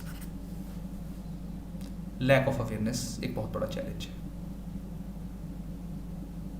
Clear, यही अवेयरनेस की कमी लोगों के अंदर तो है ही है, पीपल के अंदर, लोगों, मेरे पास भी है, मेरे अंदर भी, आपके अंदर भी है। यही लैक ऑफ अवेयरनेस कभी कभी पीआईओ के अंदर भी है, क्योंकि उनकी स्पेशल ट्रेनिंग नहीं हो रही है, अलग से ट्रेनिंग नहीं हो रही है उनकी। ठीक है, वही ऑफिस में बैठा हुआ उसी को बोल दे कि चल भाई तू पीआईओ है, तेरी इन्फॉर्मेशन आएगी तो तू देगा जवाब। वो बेचारा इतना ओवरबर्डन है कि इसके ऊपर ध्यान नहीं दे पाता, पहली बात। दूसरी बात, अभी फिर भी इंफॉर्मेशन टेक्नोलॉजी आईटी, मतलब आप आरटीआई जो है वो ऑनलाइन भी डाल सकते हो। अब थोड़ा ये पॉजिटिव चीज़ होगी, लेकिन एक बात बता दीजिए अगेन, हमारे यहाँ पे चाहे मानो ना मानो अभी भी उतना अच्छा नहीं है। इवन तो हमारे पास फ़ोन आ चुके हैं, जियो आ गया है, लेकिन अभी भी उतना अच्छा आईटी इंफ्रास्ट्रक्चर नहीं है जहाँ पे लोग बहुत ईजिली जो है वो आरटीआई ऑनलाइन डाल सके। अभी भी जो है वो फिजिकल फॉर्मेट में प्रॉपर सबमिशन के थ्रू ही आरटीआई डलती है। ठीक है, तो इन्फॉर्मेशन टेक्नोलॉजी बहुत बड़ा चैलेंज है। अगला सबसे बड़ा चैलेंज है कि जो लोग आरटीआई डालते हैं वो बहुत फ्रीक्वेंट डालते हैं। यानी कि मान लो किसी एक, तुम लोग एक डाटा उठा के देख लेना कि जो सोशल एक्टिविस्ट होते हैं वो बहुत ज़्यादा आरटीआई डालते हैं। ठीक है, किसी भी एक सोशल एक्टिविस्ट के द्वारा बहुत ज़्यादा आरटीआई डाली जाती है।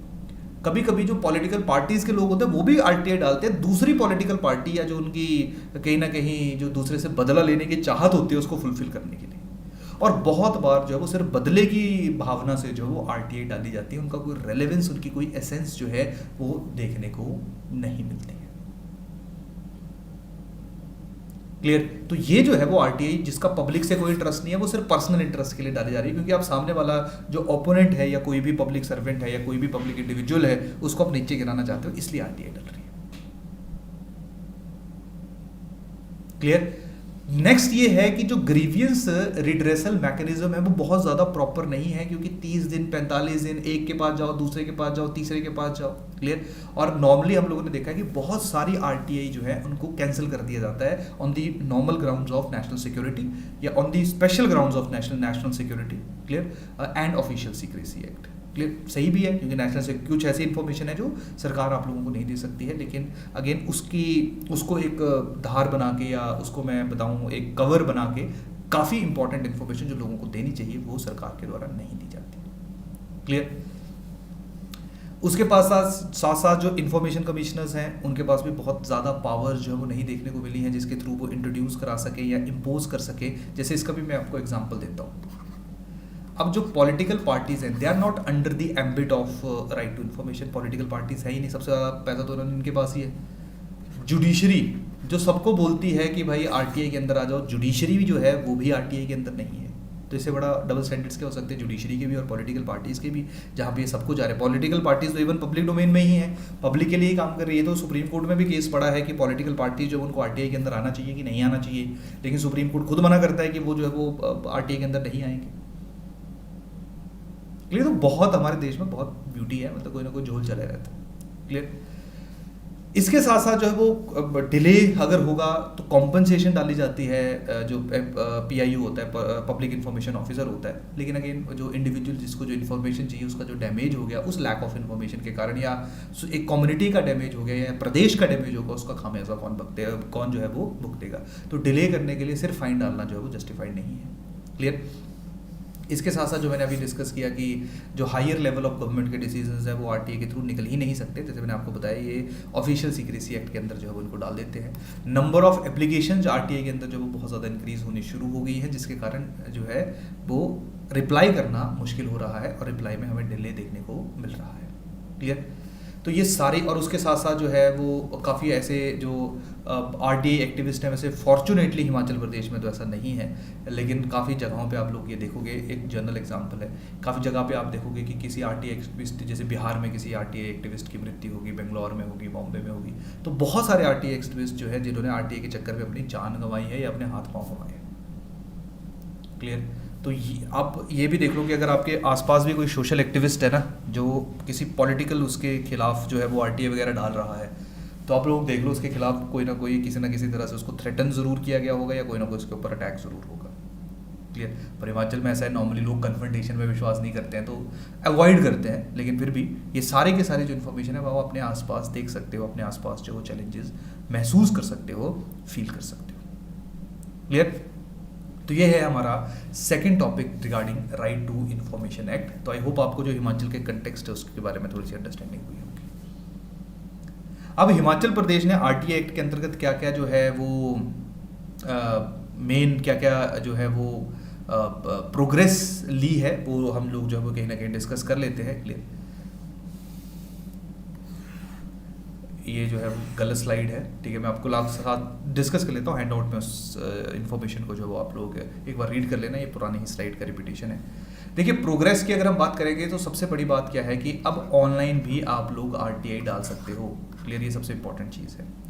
दूसरी इंपॉर्टेंट चीज़ है कि जो स्टेट इंफॉर्मेशन कमीशन है उसने अब इंश्योर किया है कि प्रॉपरली जो भी पीआईओ है वो वेबसाइट के ऊपर डले, वेबसाइट्स जो डिपार्टमेंट्स है, क्लियर, कि भाई इस स्पेसिफिक ऑर्गेनाइजेशन का ये पीआईओ है या ये यहाँ पे आप लोग अपील कर सकते हो।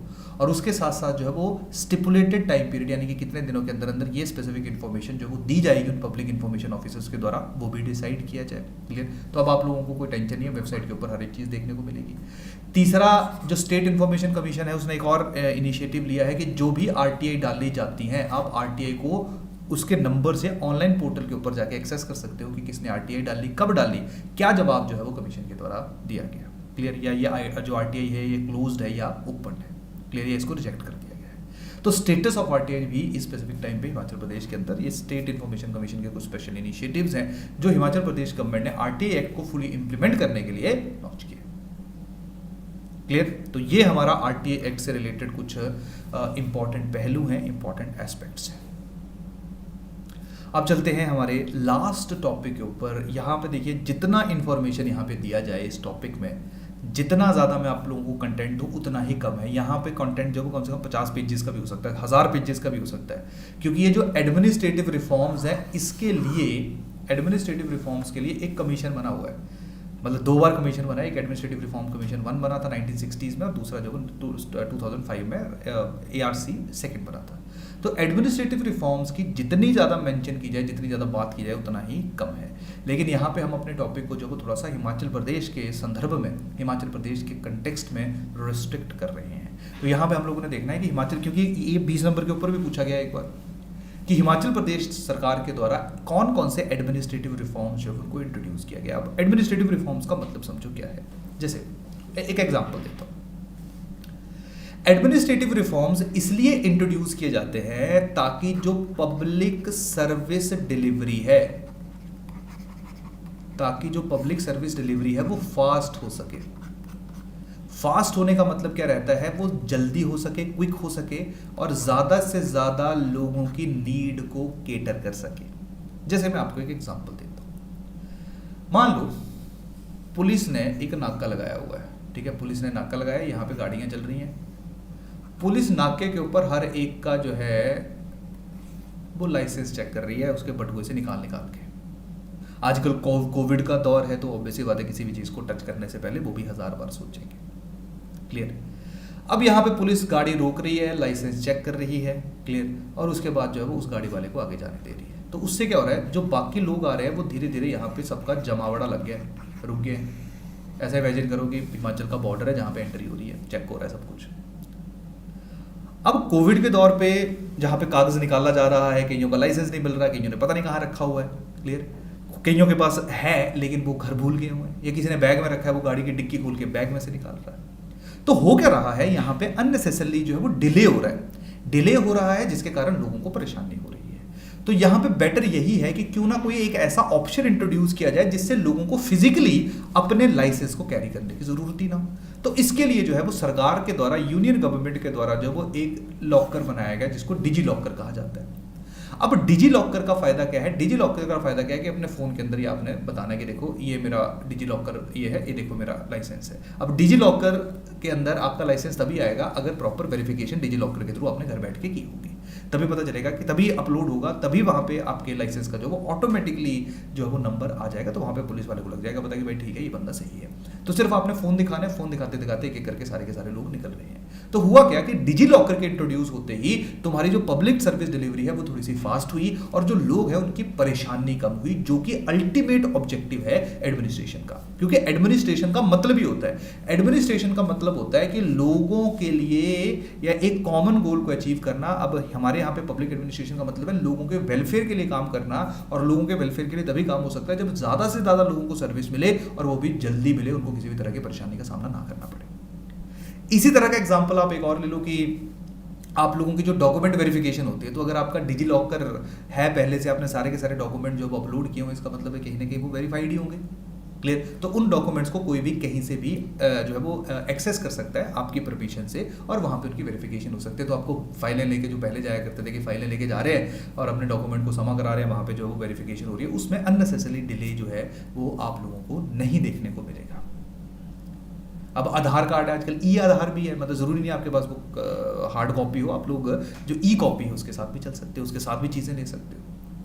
तो आसान भाषा में एडमिनिस्ट्रेटिव रिफॉर्म्स में हम लोग देखते हैं कि जहां पे सरकार के द्वारा मल्टीपल कदम उठाए जाते हैं to fasten the public service delivery, to make the public service delivery more effective and more timely in nature.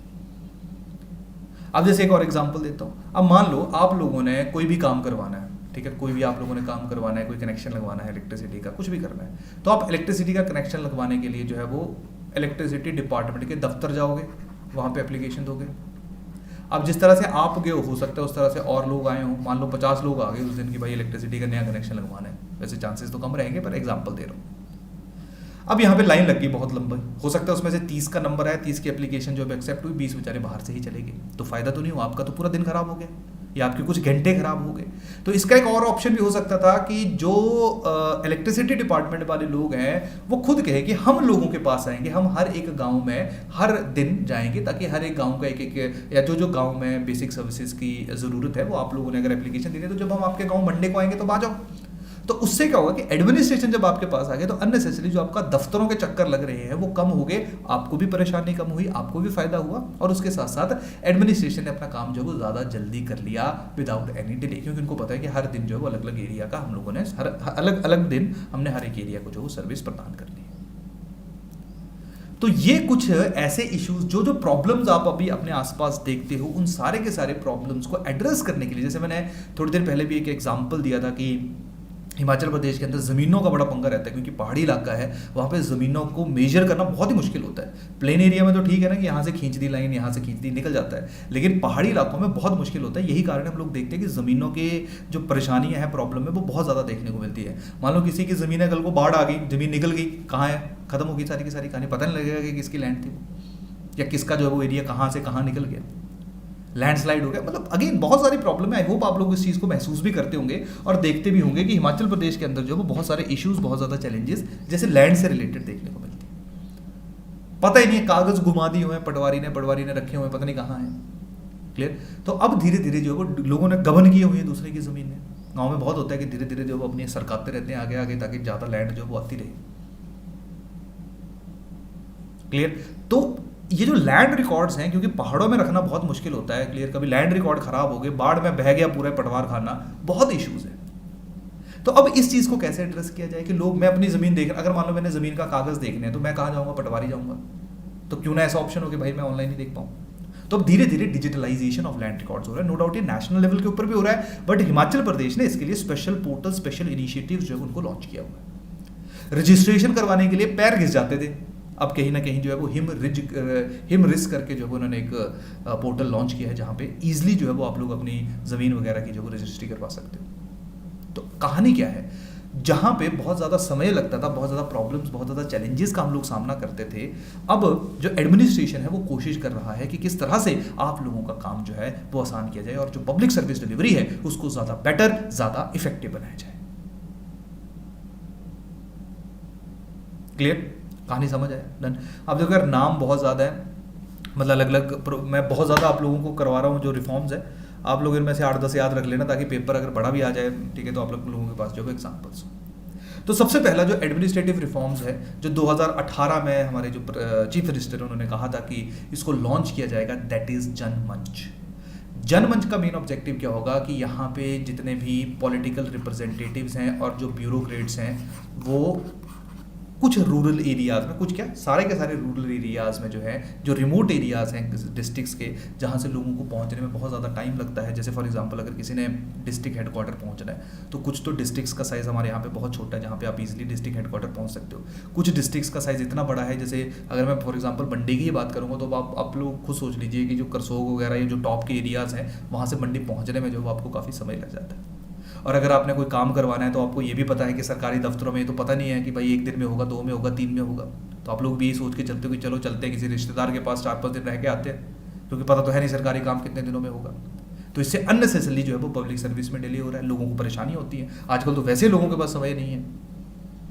तो अब बेटर यही है कि जो पॉलिटिशियंस हैं, जो वहाँ का लोकल एमएलए है, प्रधान है, जो भी है, और जो ब्यूरोक्रेट्स हैं, जो वहाँ की रिस्पॉन्सिबल ब्यूरोक्रेसी एसडीएम है, जितने भी हैं, वो सारे के सारे खुद लोगों के पास जाए और वहाँ पे जनमंच लगे, ताकि जो रिमोट एरियाज हैं जहाँ से लोगों को आना बहुत मुश्किल है, आसान भाषा में दफ्तरों में लोगों का पाँव कम गिरे और जो लोग, जो ऑफिशियल्स हैं, वो खुद लोगों के पास पहुँचे और उनकी परेशानियाँ, उनकी प्रॉब्लम्स को जो है वो प्रॉपरली सुने।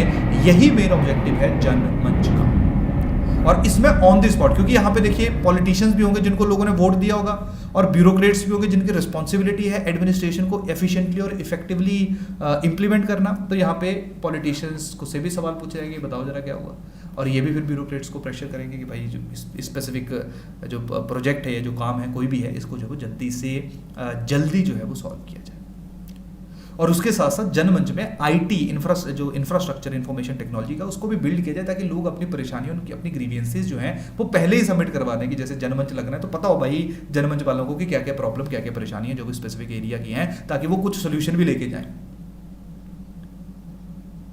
क्लियर? तो आसान भाषा में जो जनमंच का मेन ऑब्जेक्टिव है वो यही है कि जो ग्रीवियंसेस हैं, जो लोगों की परेशानी है, उनको इफेक्टिवली लॉन्च करना। क्योंकि देखो होता क्या है, मान लो कि बेचारा एक गरीब इंसान है जिसके पास बहुत ज़्यादा पैसा नहीं है, उसने कंप्लेंट करनी है किसी के खिलाफ, या किसी भी, उसका घर नहीं बन रहा है, उसका घर बनना चाहिए, वो बीपीएल परिवार में है लेकिन उसको घर के लिए पैसा नहीं मिल रहा, उसने कंप्लेंट करनी है, बेचारा कहाँ करे, प्रधान को करे, वो खुद किसी से मिला हुआ है। क्लियर? अब उसके पास रहता है कि आप जाएगा वहां पे एसडीएम को जाके एप्लीकेशन देगा, क्लियर, या बीडीओ के पास जाएगा, किसी के पास जाएगा, एप्लीकेशन देगा कि भाई मेरा काम जो है वो नहीं हो रहा है। अब पहले तो इसको पैसा खर्चा करना पड़ेगा, 2-4 घंटे, 4 घंटे, 3 घंटे जो वो चलना पड़ेगा। उसके साथ साथ उसको पता नहीं कितनी बार चक्कर डालने पड़ेगी कि भाई साहब आए हैं, साहब नहीं आए हैं। तो बेटर क्यों नहीं है कि ये जो साहब हैं ये इसी के पास आए, क्योंकि जब तुम गांव में ऑफिशियल्स आ जाएंगे तो लोग पहुंचेंगे और लोग अपनी ग्रीवियंसेस बताएंगे कि भाई ये परेशानियां, इन परेशानियों का सोल्यूशन नहीं हो रहा है। तो लोगों को कहीं ना कहीं ट्रस्ट जो है वो गवर्नमेंट के ऊपर इंक्रीज होगा। क्लियर? तो ये जो पहलू हैं, ये जो एडमिनिस्ट्रेशन है, इस तरह की एडमिनिस्ट्रेशन जो है वो हर जगह होनी चाहिए, और यही तरह की जो है वो सरकारें कोशिश करती हैं। आप लोग भी चाहते हो लेकिन हम लोग इनका प्रॉपर फायदा नहीं उठा सकते या आप नहीं उठा पाते।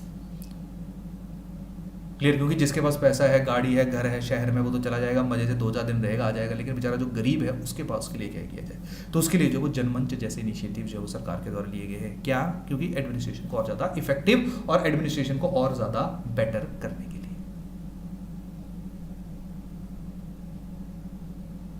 क्लियर? वही है जो आप लोगों की जो गवर्नमेंट ऑफिशियल्स में फुटफॉल है उसको कम करने के लिए, क्लियर। और उसके साथ साथ जो पब्लिक सर्विस गारंटी एक्ट है उसके अंतर्गत जो सर्विसेज थी कि भाई टाइमली मिलनी चाहिए, अगर मान लो मेरे को नहीं मिली, अब मैं कंप्लेंट नहीं कर पाया क्योंकि मेरे को पता ही नहीं कि कंप्लेंट कहाँ करनी है, तो जब कोई ऑफिशियल आएगा तो मैं बताऊंगा कि अच्छा सही इस डिपार्टमेंट में मैंने जो है वो अपने जो राशन कार्ड है उसके लिए एप्लीकेशन दी थी, आज तक नहीं मिला जी, 4 महीने हो गए, फिर पूछेंगे वो कि बता भाई क्यों नहीं मिला। तो इस तरह से जो on the spot direct responsibility and accountability ensure करने के लिए जो इस तरह की जनमंच जो है उनको सरकार के द्वारा जो है वो एडमिनिस्ट्रेटिव रिफॉर्म्स के अंदर ऑर्गेनाइज किया जा रहा है। समझ आई कहानी। नेक्स्ट है दैट इज मुख्यमंत्री सेवा संकल्प हेल्पलाइन। अब मुख्यमंत्री ने भी जो है वो सेंट्रलाइज कर दिया कि अगर आपको कोई भी परेशानी है, किसी भी तरह की परेशानी है, तो डायरेक्टली मान लो हो सकता है कि एमएलए ना सुन रहा हो, लोकल हो सकता है, लोकल पॉलिटिशियंस ना सुन रहे हो सकता है लोकल ब्यूरोक्रेसी ना सुन रही हो, तो आपके पास ऑप्शन है, यू कैन डायरेक्टली कॉन्टैक्ट मुख्यमंत्री सेवा संकल्प हेल्पलाइन 1100। क्लियर। नेक्स्ट है दैट इज डिजी लॉकर। तो डिजी लॉकर के बारे में जो है वो, ये तो वैसे यूनियन गवर्नमेंट का इनिशिएटिव है, लेकिन इसको स्टेट गवर्नमेंट जो है स्पेशली जो डॉक्यूमेंट वेरिफिकेशन है उसके लिए काफ़ी लार्ज स्केल के ऊपर जो है वो यूज़ कर रही हैं। तो आई होप आप लोगों को इसके बारे में भी अंडरस्टैंडिंग हो गई होगी। नेक्स्ट है माई गॉव। ठीक है, माई गवर्नमेंट, ये हमारा जो है वो हिमाचल प्रदेश की सरकार के द्वारा जो है वो लॉन्च किया हुआ पोर्टल है, जहाँ पे हिमाचल गवर्नमेंट के द्वारा जो जो इनिशिएटिव्स लिए जा रहे हैं उन सबको मेंशन किया गया है। इनसे लोगों को ये बताया जाता है कि सरकार उनके भलाई के लिए क्या क्या कदम उठा रही है, और सरकार अपने जो इनिशिएटिव्स हैं उनको भी प्रॉपरली बताती है कि इसकी क्या परफॉर्मेंस है, जिससे लोगों का ट्रस्ट जो है वो गवर्नमेंट के ऊपर बने। नेक्स्ट है Himachal Pradesh public service guarantee act. अब देखो इसके बारे में अभी हमने थोड़ी देर पहले डिस्कस किया। जो Himachal Pradesh public service guarantee act है, क्या है वो भी एडमिनिस्ट्रेटिव रिफॉर्म्स ही हैं, ताकि ज़्यादा अच्छी एडमिनिस्ट्रेशन की जाए, ताकि पीपल फ्रेंडली एडमिनिस्ट्रेशन की जाए, लोगों को जो है वो किसी भी तरह का नुकसान ना हो। क्लियर। नेक्स्ट जो है ये जो आरटीआई रूल्स है, राइट टू इन्फॉर्मेशन सीख की जा रही है, ये भी एडमिनिस्ट्रेटिव रिफॉर्म्स है, क्योंकि पहले जो अंग्रेजों के जमाने की ब्यूरोक्रेसी थी ना, ये जवाब नहीं देती थी, ये कभी आंसर नहीं करती थी। यही कारण था आरटीआई को जब इंट्रोड्यूस किया जा रहा था तो ब्यूरोक्रेसी की तरफ से बहुत रेजिस्टेंस आ रही थी कि भाई हम जो है वो हम बिहाइंड द कर्टन काम करते हैं, यानी कि हम पीछे रह के काम करते हैं, हम लोगों को आंसर नहीं करेंगे। लोगों को आंसर करने के लिए पॉलिटिशियंस हैं जिनको लोग 5-5 साल के बाद जो है वो इलेक्ट करते हैं, लेकिन ब्यूरोक्रेसी के ऊपर भी बहुत ज़्यादा करप्शन के चार्जेस लग रहे थे, और जो ज़्यादा खराब बिहेवियर था लोगों के साथ वो ब्यूरोक्रेसी का था। जवाब ही नहीं देते थे, काम ही नहीं करते थे ढंग से, सारे जी मतलब कुछ लोग नहीं करते थे। अब तो बहुत अच्छा सिस्टम हो चुका है, अब तो चीज़ें जो वो टाइम के साथ साथ काफ़ी बेटर हो रही हैं, लेकिन मैं एक नॉर्मल जो है वो एक परसेप्शन भी बता रहा हूँ और सच्चाई भी है, ये इसमें कोई दो राय नहीं है। तो जब हम बात करें तो इनिशियल में ब्यूरोक्रेसी की तरफ से भी रेजिस्टेंस आ रही थी, क्योंकि अंग्रेजों के ज़माने में तो ये माई बाप हुआ करते थे, मतलब सबसे ज़्यादा जो पावर हुआ करती थी वो इन्हीं के पास हुआ करती थी। लेकिन जब आरटीआई आया तो लोगों ने सवाल पूछना शुरू कर दिया। तो यही एडमिनिस्ट्रेशन के अंदर रिफॉर्म था कि एक तो होता है कि भाई तुम transparency accountability with in the system introduce करो, एक है कि ट्रांसपेरेंसी या अकाउंटेबिलिटी एक्सटर्नल इंट्रोड्यूस की जाए, और जो एक्सटर्नल अकाउंटेबिलिटी होती है वो काफी ज्यादा इफेक्टिव होती है।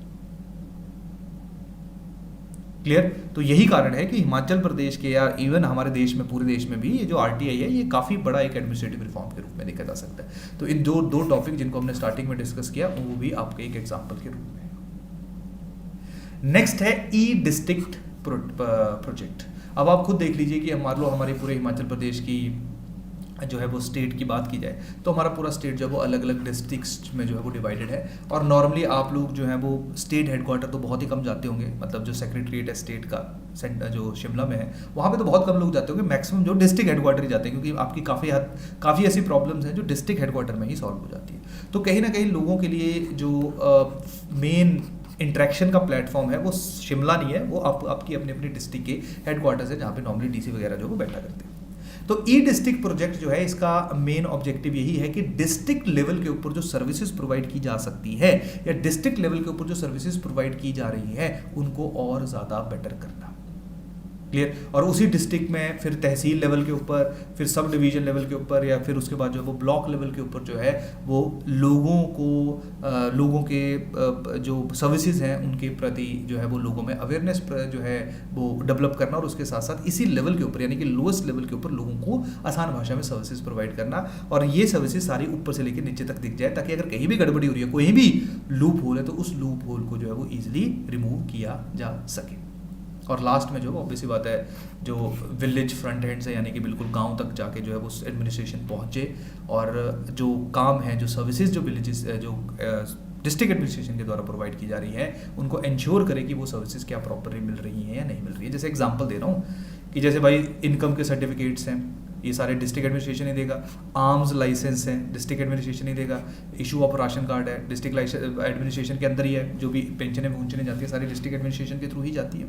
तो ये जितनी भी सर्विसेज हैं, ये बेटर यही है कि लोगों को जो है वो परेशानियां कम हो, और डिस्ट्रिक्ट एडमिनिस्ट्रेशन खुद, हर एक डिस्ट्रिक्ट अपनी जिम्मेदारी खुद ले और लोगों तक पहुंचे और उनको ये बेसिक फैसिलिटीज जो है वो प्रदान करे, इंस्टेड कि लोगों को अगेन जो है वो डिस्ट्रिक्ट हेडक्वार्टर में बार बार आना पड़े। तो आप लोग देखिए स्पेसिफिक टाइम पे हर डिस्ट्रिक्ट की आप लोगों को एक वेबसाइट देखने को मिलेगी, जहाँ पे वो डिस्ट्रिक्ट में किस तरह के रिफॉर्म्स, क्या क्या इनिशिएटिव्स लिए गए हैं, किसको कौन सा किसको किस स्कीम के अंतर्गत क्या बेनिफिट मिला है, वो सारी की सारी इन्फॉर्मेशन जो है वो आप लोग देख सकते हो। Clear, this is E district project. और इसी के ऊपर अभी रैंकिंग भी आनी शुरू हो गई है कि हिमाचल प्रदेश में कौन से डिस्ट्रिक्ट जो है वो गवर्नेंस में ज़्यादा अच्छा परफॉर्म कर रही है। तो जो कॉम्पिटिटिव फेडरलिज्म का कंसेप्ट है वो हिमाचल प्रदेश में हमें इस लेवल के ऊपर भी देखने को मिल रहा है। इसके बाद जो है वो अगर प्रोक्योरमेंट करनी है तो उसके लिए भी सारे के सारा जो है वो डिजिटलाइजेशन कर लीजिए, यानी कि ऑनलाइन परचेज करिए। कॉस्ट एंड जो हमारा कॉस्ट इफेक्ट के कॉस्ट बेनिफिट एनालिसिस है वो करिए कि भाई वहीं से ही सामान खरीदिए जहाँ से जो है वो थोड़ा सा इफेक्टिवनेस हो। टेंडर्स जो है वो ओपन कीजिए, ओपन ऑक्शनिंग करिए, ताकि जो सरकार के ऊपर आरोप लगते हैं कि अपने लोगों को जो है वो बेसिक फैसिलिटीज़ प्रोवाइड करते हैं वो ना करें। तो आसान भाषा में लोगों को पहले जो टेंडर्स बड़े ही एक इंसाइडर्स को दिए जाते थे या बड़े ही क्लोज प्रॉक्सिमिटी में इशू किए जाते थे, अब उनको ओपनली किया जा रहा है। तो ये भी एक बहुत इंपॉर्टेंट पहलू जो है वो सरकार के द्वारा लॉन्च किया गया है। नेक्स्ट है दैट इज़ हिम भूमि। हिम भूमि वही है जिसके बारे में मैं थोड़ी देर पहले भी आप लोगों के साथ जो है वो डिस्कस कर रहा था कि जो भी ज़मीन का हमारा जितनी भी जमाबंदी वगैरह है, नकल है, जो भी ज़मीन के कागज़ वगैरह है, वो सारे के सारा उनका डिजिटलाइजेशन किया जा रहा है ताकि पता चल जाए कि किसका जो वो कौन कौन सा जो है वो एरिया है।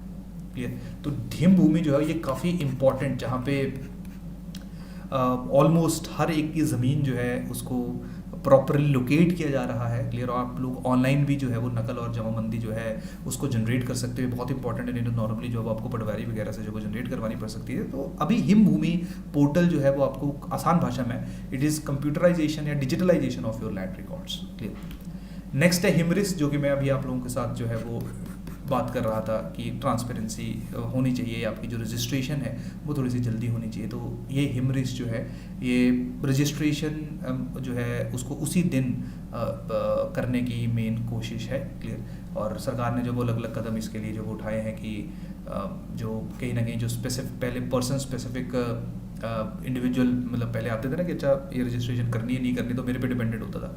अब वो फॉर्म भरा होगा ऑनलाइन, उसमें हर एक चीज़ होगी। अगर आप सारे के सारे जैसे फॉर एग्जांपल आधार कार्ड है, यस है, ज़मीन का अप्रूवल है, यस है, तो मतलब जब सारे के सारे जो है वो आपके टिक लगे होंगे तो ऑटोमेटिकली जो है वो आप लोगों को अप्रूवल मिल जाएगा। तो आपको बहुत ज़्यादा परेशानियाँ हैं जो कहीं ना कहीं ह्यूमन इंटरफेरेंस बहुत ज़्यादा थी, जिसके कारण करप्शन हमें देखने को मिलती थी, वो देखने को नहीं मिलेगी। क्लियर। बाकी सारे के सारे छोटे मोटे जो हैं जितने भी हमारे प्रोग्राम्स हैं, ये लोकमित्र केंद्र सेवोत्तम मॉडल है। सेवोत्तम मॉडल जो है वो गुड गवर्नेंस का सबसे इंपॉर्टेंट कंसेप्ट है, जहाँ पे सिटीजन सेंट्रिक गवर्नेंस होनी चाहिए। तो जितने हमने प्रोग्राम लिखे वो कहीं ना कहीं जो है वो सेवोत्तम मॉडल के ऊपर ही बेस्ड है। क्लियर। उसके बाद जो वो लोकमित्र केंद्र जो होना चाहिए, जिसका जो मेन ऑब्जेक्टिव है कि पंचायती लेवल्स के ऊपर जो है वो सरकार जो लोग हैं उनको बेसिक फैसिलिटीज़, बेसिक सर्विसेज जो है उनको वो प्रदान की जाए। क्लियर। तो ये सारे के सारी जो स्कीम्स है। क्लियर। इसके बाद जो है वो वेलफेयर पेंशन मैनेजमेंट सिस्टम है, ई कल्याण है। क्लियर। इसका जो मेन ऑब्जेक्टिव है कि जो पेंशन है उसको डिस्पर्स किया जाए for more than 2 lakh pensioners, ताकि जो प्रॉब्लम रहती है कि किसी को पेंशन मिली किसको नहीं मिली वो पता चल सके। यार किसी भी तरह का कोई लूप होल है जहाँ पे गलत इंसान को पेंशन जा रही है और सही इंसान को पेंशन नहीं जा रही है, उसको लोकेट किया जा सके। क्लियर। उसके साथ साथ जो वो ई विकास है, जहाँ पे user can get access to information and latest status regarding various works being undertaken by rural development and Panchayati Raj department. Clear. तो यहाँ पे आप लोगों को पता चल जाएगा जैसे इस पर क्लिक करोगे कि जो रूरल डेवलपमेंट में है या रूरल डेवलपमेंट डिपार्टमेंट या जो पंचायती राज इंस्टीट्यूशंस हैं, पंचायती राज डिपार्टमेंट है, वो काम क्या कर रहा है। क्योंकि हमारे प्रदेश में मैक्सिमम पॉपुलेशन 90% के आसपास पॉपुलेशन जो वो गाँव में रहती है। तो आप लोगों को पता होना चाहिए, क्योंकि अगर गाँव की डेवलपमेंट होगी, गाँव की ग्रोथ होगी, तभी हिमाचल प्रदेश की ग्रोथ होगी। क्लियर। इसके साथ जो है वो ई प्रमाण है, जहाँ पे जो तहसीलदार और डिस्ट्रिक्ट मजिस्ट्रेट के पास जो भी एप्लीकेंट जाएगा उसको कोई भी जो सर्टिफिकेट है वो इमीडिएटली जो है वो मिल जाएगा। क्लियर। तो सर्टिफिकेट इशुएंस के लिए जो है वो ई प्रमाण पोर्टल जो है वो लॉन्च किया गया है। क्लियर। इसके बाद टेली मेडिसिन है, यानी कि फ़ोन के ऊपर आप किसी भी जो डॉक्टर वगैरह उसके साथ बात कर सकते हैं। और हिमाचल प्रदेश का काफ़ी जो इंस्टीट्यूशंस है जैसे एम्स वगैरह हैं, पीजीआई है, आईजीएमसी है, उसके साथ जो टाई अप है तो आप लोग वहाँ पर भी बात कर सकते हैं। क्लियर। तो ये कुछ तुम्हारे इंपॉर्टेंट इनिशिएटिव्स हैं जो कि एडमिनिस्ट्रेटिव रिफॉर्म्स या कुछ ऐसे इंपॉर्टेंट एडमिनिस्ट्रेटिव रिफॉर्म्स हैं जो कि हिमाचल प्रदेश के अंदर इंट्रोड्यूस किए गए हैं। क्लियर। तो इनके बारे में आप लोग थोड़ा सा और डिटेल में रीड करिए। अगर आपको कोई भी डाउट है तो आप लोग कमेंट सेक्शन में डालिए, और उसको अगर कोई इशू रहेगा तो हम लोग उसको भी डिटेल में डिस्कस करेंगे। क्लियर। तो ये है हमारा आज का लेक्चर। नेक्स्ट लेक्चर जो आपका जो है कुछ गैप के बाद आएगा, उसमें हम लोग 73rd 74th यानी कि हमारे जो 2 टॉपिक बचे हैं गवर्नेंस एस्पेक्ट्स के हिमाचल प्रदेश के अंदर, उनको हम लोग डिटेल में डिस्कस करेंगे। क्लियर। तो चलिए मिलते हैं नेक्स्ट लेक्चर में।